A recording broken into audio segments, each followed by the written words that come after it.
I got tricked, like big time tricked, not little time, like today. There's a new camera that I'm recording on and a light over here because it's so hard to shoot in this apartment that I live in. And someone was like, you get the new gear, it'll look so much better. They didn't tell me that it was gonna take 4 hours to set up until I figure it out. But this is a big trick, not a little one like that. It's the lie that we bought, that we were sold, and that we ingested hook, line, and sinker.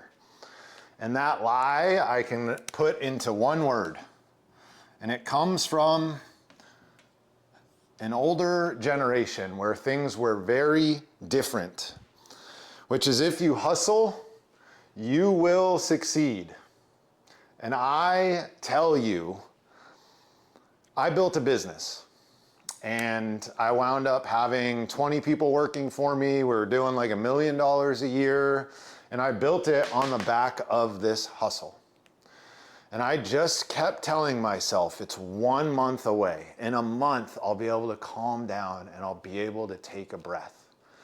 But always, at that month mark, I was never quite there. And I thought that the answer was I wasn't working hard enough.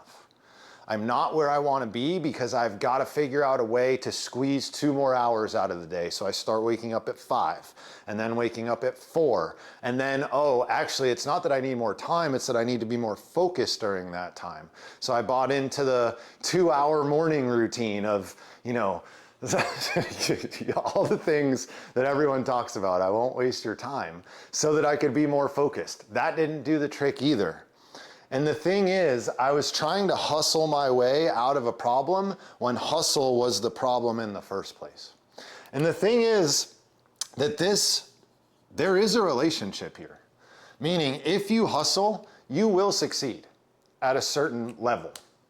However, that very hustle is also the thing that is going to stop you. I think I spelled succeed wrong. It's going to stop you from getting to a true level of success and allowing you to chill the F out as you get to that level of success. Because what good is it if you're just constantly stressed out all the damn time? So this approach of hustle to succeed is exactly backwards. It leads you to seeking things. So I'm going to get all of these little trinkets over here, the X, O, and check mark, which kind of looks like a pirate. I just need to add a little patch. So what we think is, if I just get these things, I will succeed, and then that is going to show me what my purpose is on the planet. So as a guy that has gone through this process, having bought the lie, and then reverse engineered to actually figure out how to be successful, I want to show you or tell you what it's like on the other side, because that's where I am right now, because it's totally different. Number one is you find that work has seasons and rhythms. It's not all gas pedal. Like, we are not Ricky Bobby. And if you're not first, you're not last. There are times that we need to push, and there are times that we need to chill. There are days that we need to push. There are months that we need to push. But then there are months that we need to do nothing. And we need to learn how and when each is present. Next, work feels like play. When you start to challenge this lie, it begins to be fun. You start to see the story. You start to understand that all of that hustle and grind was necessary because you were fighting against your natural way of being, fighting against the flow of the universe. What else is there? So much freedom.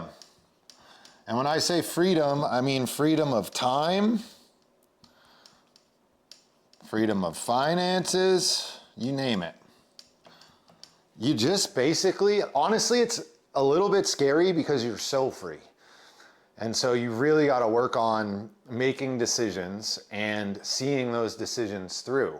But what a relief to have to make decisions instead of constantly feeling like you're putting out 1 bazillion fires. And then lastly is close relationships.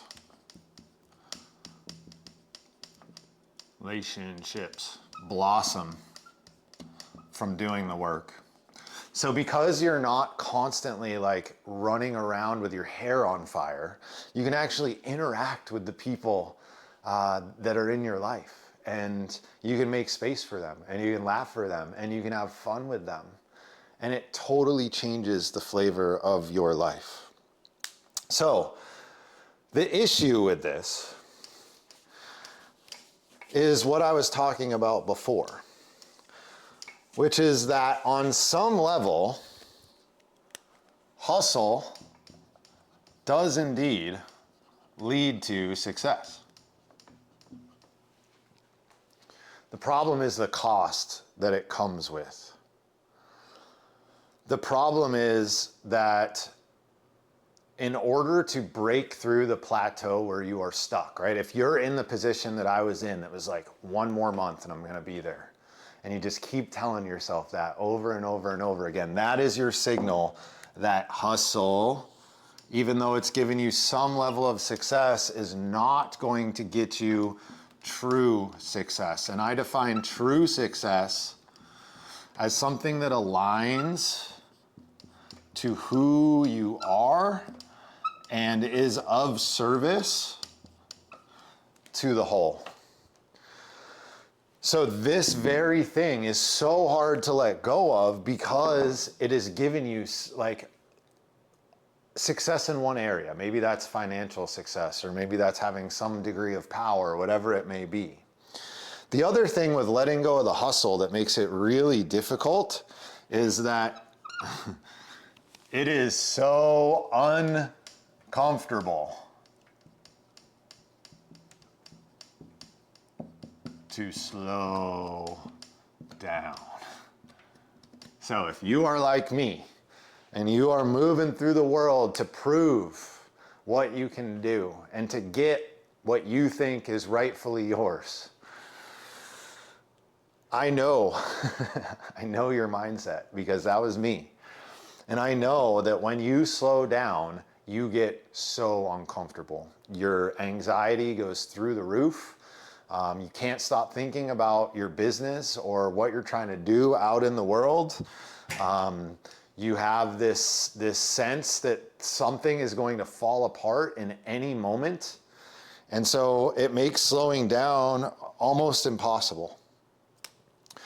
But the thing is that ideas come from an inspired place.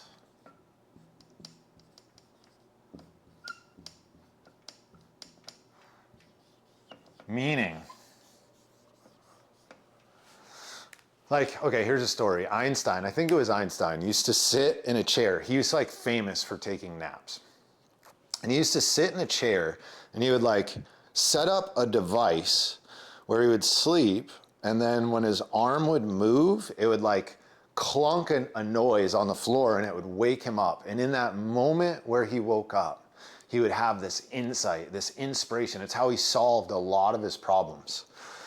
And it's because we need to be in that open place. Think about it when you first open your eyes. Well, if you're in hustle and grind, when you first open your eyes, you might just have a deep, deep fear and anxiety. But if you can remember to a time before that, you open your eyes and it's like this, anything is possible, right? We're in this kind of dream state. And so if you are looking to have true success, we need inspired ideas. We need moments of insight. And that is where the flood of insight comes. It's from being slow. So you are fucked if you cannot slow down and you are trying to bring your purpose and your service out into the world. Now, it gets a bit tricky. Man, I'm sorry for the light and the camera, and the marker is not dark. And Well, my production value has never been the highest in the world, so we're doing the best we can. So it gets tricky because you cannot force a breakthrough.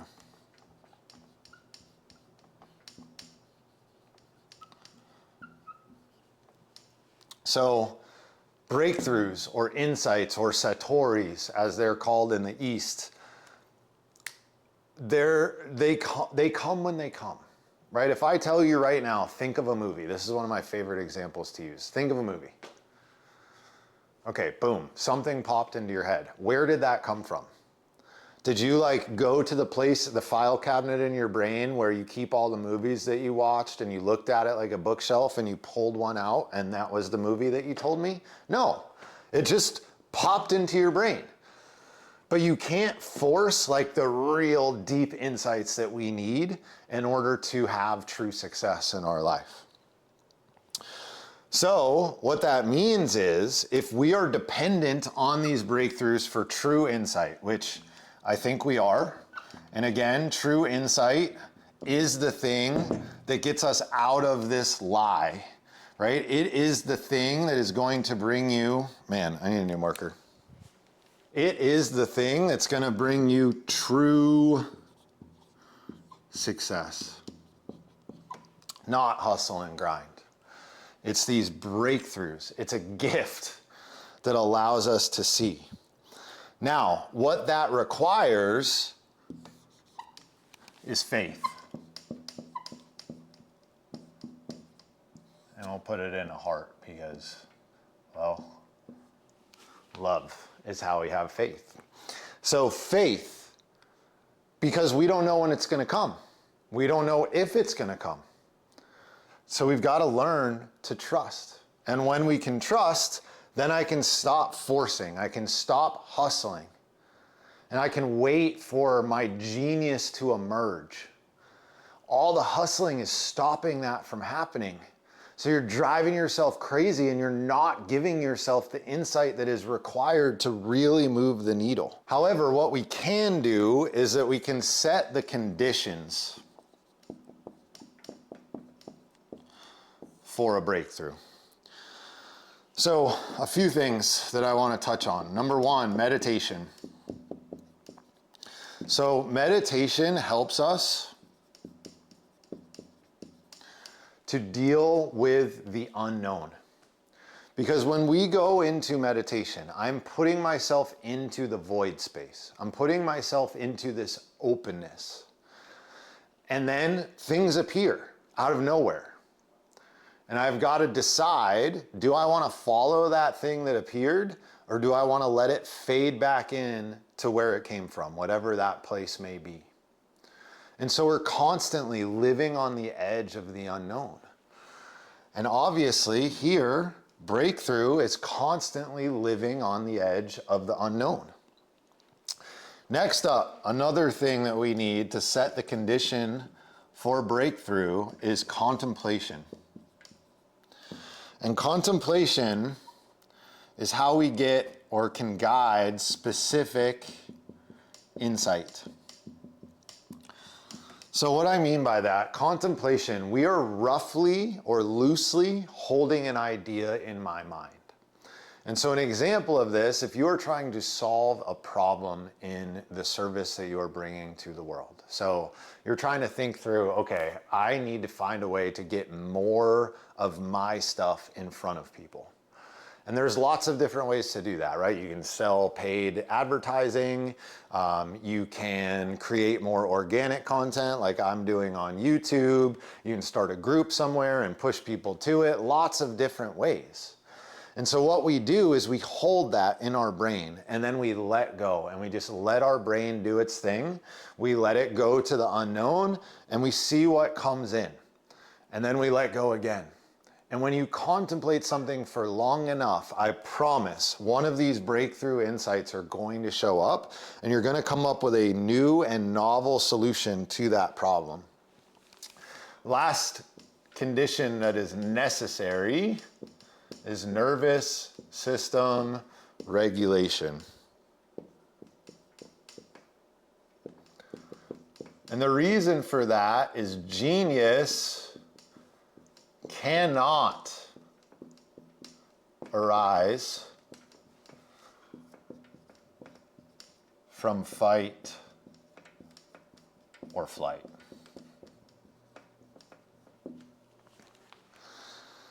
If you are constantly stressed out, if you are constantly hustling and grinding, you are going to be in a fight or flight response, in a sympathetic nervous system loop, essentially. And you are not going to be able to chill out enough, to slow down enough, to contemplate, to meditate, to get a breakthrough or a true insight. So you've got to start doing some work on regulating your nervous system. I cannot tell you how important that is. Another thing that we tend to do in this lie of our hustle and grind culture is that we try and keep up with the Joneses. And part of keeping up with the Joneses is content consumption. Because we want to see what everyone else is up to and what's working for them so that I can replicate it. So that I don't need an insight or a breakthrough because I can just copy what somebody else is doing. But the thing is, genius cannot be imitated. So you are doomed to fail if you are just consuming content and then trying to replicate what somebody else is doing. Also, when we take in too much content, we are distracting ourselves from what's really hard.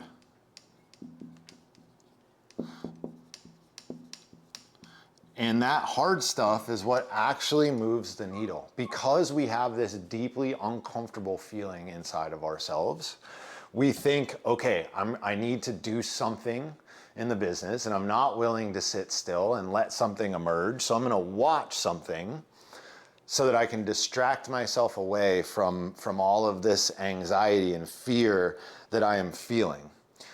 And when you are consuming content, what you're not doing is selling something to someone. What you're not doing is having a conversation with an important person in your life that you know that needs to be had. You're too busy watching how to have the conversation. And so we've got to learn how to stop distracting ourselves away from the hard.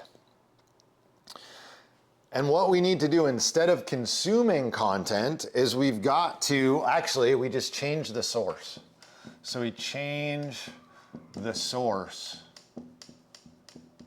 of where we're finding the content. So what I mean by that is no longer am I going to look at external content. The content that I am talking about here is your internal landscape. That is your content. That is where you will get everything that you possibly need in order to really and truly succeed in line with what you are meant to do, your dharma on the planet. And when you learn to tap into that internal landscape, what you'll find is that you get connected to everything else. There's this idea of what's called the Akashic record. And if you've listened to maybe like the telepathy tapes, they talk about this place where those non-speaking autistic individuals can go and they can kind of connect to all knowledge through all time. And in the East, this is called the Akashic record. It's a place where everything in the universe is stored, every thought, every feeling, every action that you take. And so when you go inside, you're able to connect to this field and you're able to pull new and novel answers. It takes practice, but I promise you that information is there. And what you can do then in your internal landscape is you explore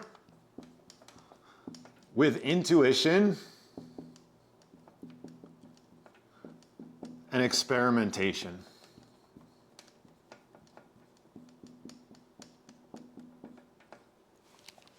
So what I mean by that is I tune in, I find something, I feel something, I use my intuition to bring that out into the 3D world. Because what you're gonna feel is like an energy, right? And then we as humans have to figure out, how can I put language to this thing that I'm feeling so that I can influence another person, or so I can provide value to another person. And we've got to use our intuition to do that translation. And then when you do, you put that thing out into the world and you experiment. How do people respond to it? And then I can iterate from there, and I can change what I'm saying or how I'm saying it based on some of the feedback that I'm getting. It doesn't mean you change your message. It doesn't mean you're not authentic to yourself. It means that sometimes the language that we ascribed, because remember, this is an energy that we're applying language to, sometimes we don't get it right. And so we've got to shift the language around a little bit until it resonates with somebody. And then finally, when you're in the internal landscape, you've got to let go of rules. There is nothing that will limit your intuition, limit your insight more than rules, thinking it has to be done a certain way. And so that's what I want to talk about next, because we get so brainwashed by this lie that came from another generation.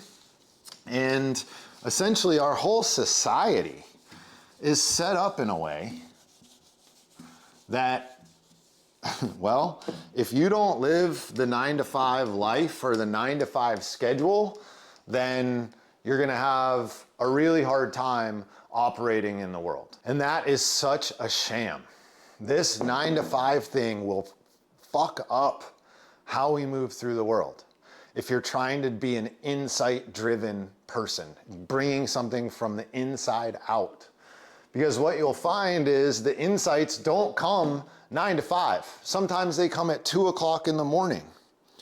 And when it comes, it must be honored.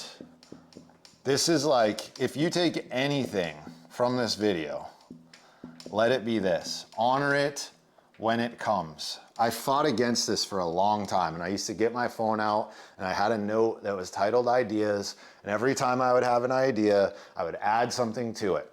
And what I do now is I stop whatever the hell I'm doing and I do it then. I do the whole idea, I shoot the video if I need to, I miss meetings, I miss dinners, morally, it costs me. But I am committed to living my life this way. And everyone understands, right? Sometimes we need to have the hard conversation, but everyone gets it. If you are an artist at heart, which you are, you just have to express that. People are going to give you grace, I promise. The last thing that's really important to know about this lie is that we've got to stop trading time for money. In other words, you're gonna have to do a lot of work without getting paid up front. It's just the reality of the situation. It takes a long time. I shot these YouTube videos on this channel for a year before any monetization happened. And I just stumbled into working with people. It was not the plan. But I did realize, because of the last business that I had, that I was not interested in trading time for money. That is a dead end. You're only going to be able to do so much when you're trading time for dollars, and your time is so valuable. We're only on this planet for 4,000 weeks. So you can see how much is wrapped up in this 9-to-5 story. And that's the next part, is we've got to drop not just the 9-to-5 story, but all of our stories. Because our stories pull us away from reality. They pull us away from presence. And presence, which I can never spell, presence, is our internal guidance system.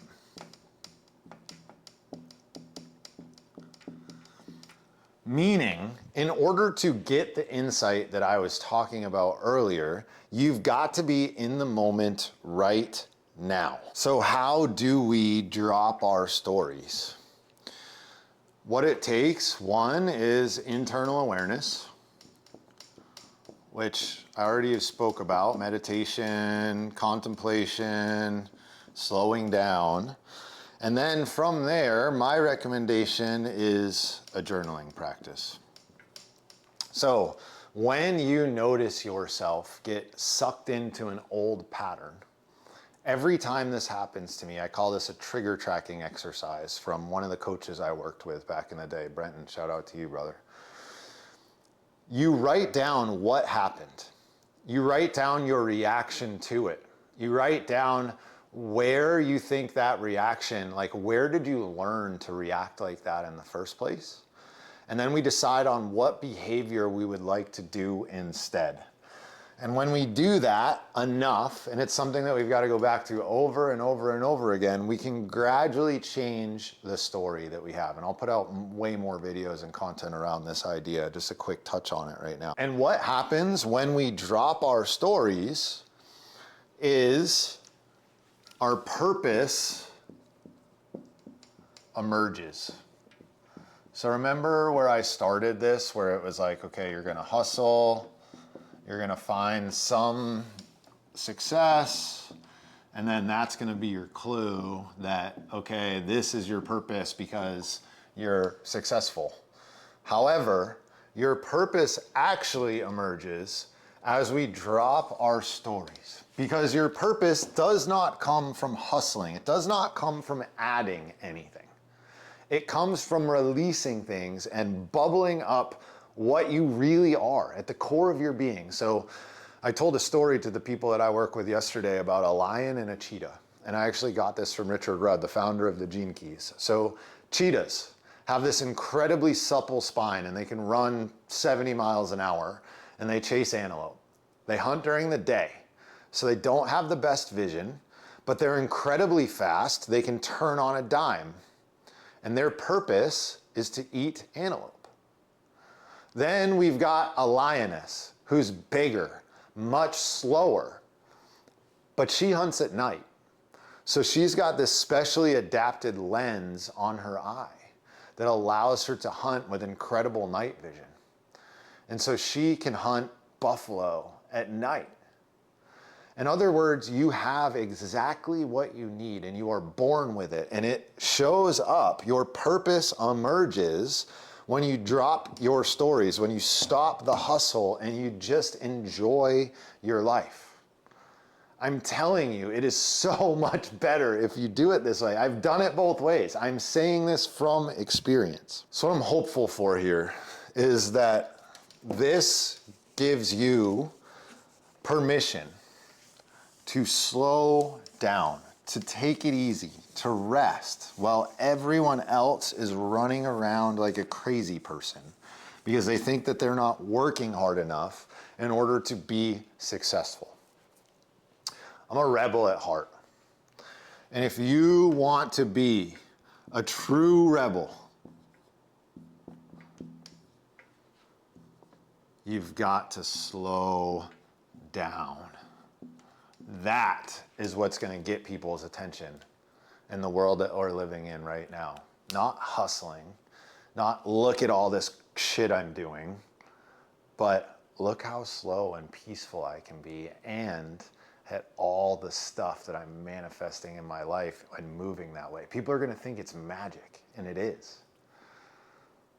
But you've got to learn how to work with the magic. All right. Keep your eyes peeled. I'm feeling we're entering spring and there's a big push coming inside of me. I know that. I've got some cool stuff coming in the pipe too. You can join me on wisdom calls. I do them every 2 weeks. They're free on Zoom, answer your questions. And I would love to see you at the next one. Thanks for being here. Till next time.